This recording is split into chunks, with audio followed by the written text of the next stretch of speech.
भारत देश है या राष्ट्र? भारत राज्य है।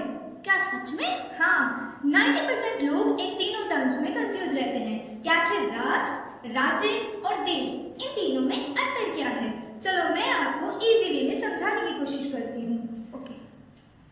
देश का मतलब एक निश्चित भौगोलिक क्षेत्र। मैं आपको एक एग्जांपल के थ्रू समझाती हूँ। मान लीजिए ये मेरा घर है। आप कैसे समझोगे कि ये मेरा घर है? क्योंकि इसमें मेरी 4 दीवारें हैं।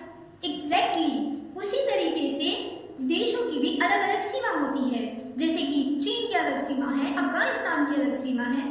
इसी तरह सब देशों की अलग अलग सीमा होती है। अब हम बात करते हैं कि राष्ट्र जमीन से नहीं बल्कि लोगों से बनता है। लोग कहते हैं कि हम भारतीय हैं, हम तिरंगे का सम्मान करते हैं, हम आज़ादी पर आज़ादी का जश्न मनाते हैं। ये एक होने की भावना को ही कहते हैं राष्ट्र। सबसे जरूरी बात, राज्य। सोचो अगर सरकार ना हो तो देश कौन चलाएगा? सुरक्षा कौन करेगा? यहीं से बनता है राज्य।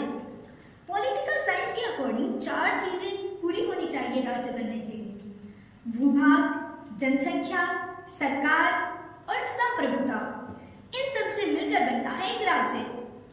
तो इसलिए भारत देश नहीं, राष्ट्र नहीं बल्कि राज्य भी है। ऐसी इंफॉर्मेशन के लिए like, subscribe and share. Follow for more.